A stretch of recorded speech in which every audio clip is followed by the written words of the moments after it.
Good morning, everyone, and welcome back to the Peddler's Gallery's YouTube channel. My name is Lori Moses, and I'm so happy that you decided to return yet once again. Today, we're back at the Peddler's Gallery's produce farm, aka my container garden.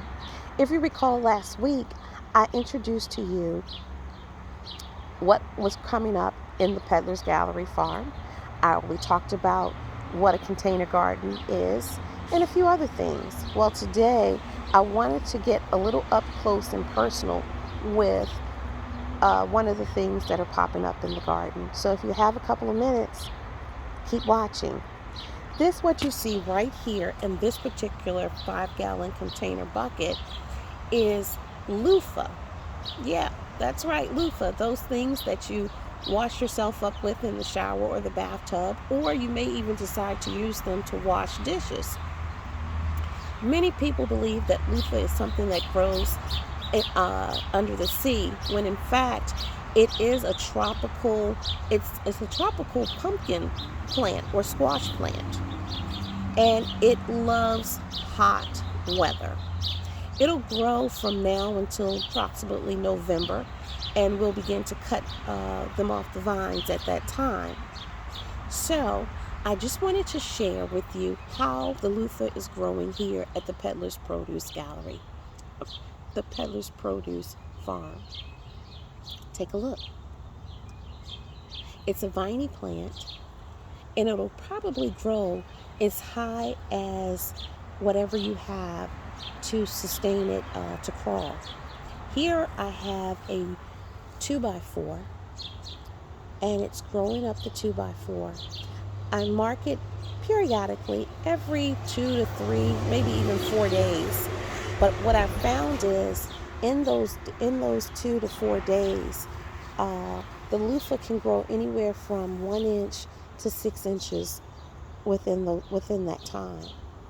And this right here is my first loofah blossom. And early this morning, as I stood here watching, a bee has already come by and pollinated this particular flower. So I suspect within a couple of days, I'll begin to see the very beginning stages of that loofah plant.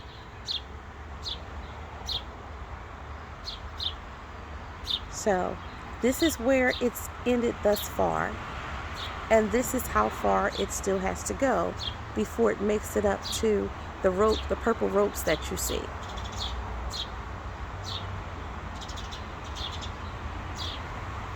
So it'll crawl up there, it'll crawl across, probably midway, and on the other side, there's another loofah that'll probably meet it halfway. There are approximately 6 loofah plants growing here at this time. This is loofah number 2 and loofah number 3. And as you can see, they too are growing up the pole. And this particular loofah is growing a lot faster than the one I just shared with you. And it has about a third of the way, well, less than a third of the way, about a quarter of the way before it reaches the top. And if you look very closely, you'll discover that there's a loofah flower that will probably burst open within the next day or two. Here you have loofah 4 and 5. And this particular loofah plant is my strongest plant. And this particular loofah plant has made it just about to the very top of the 10-foot pole. So the loofah will go up a 10-foot pole, and it will stretch across and hang down eventually. So you see, this is where this loofah is, and she doesn't have too far to go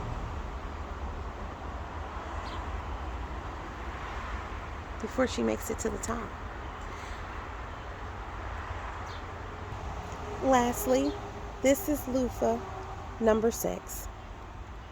With that being said, this is probably my weakest loofah because it doesn't get as much sun as the other 3 poles.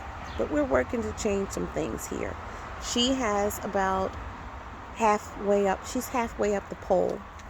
And as you can see, in order to train the loofah, I've tied the loofah to the pole using strips of t-shirt material. And you say, well, why are you using strips of t-shirt material?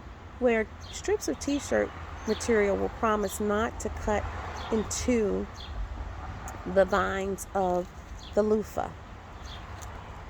They're soft, they're pliable, and the loofah can move the way it would need to move to climb up. So that's a great tip if you're, trying to grow loofah. It's a very delicate plant early on, but once it gets going, it truly, truly, truly takes off. Well, that's all I have for you today. I hope you enjoyed what I've shared with you. If you do, take a minute to like and subscribe, and I'll see you back here the same time next week. Have a great day, everyone. Bye-bye.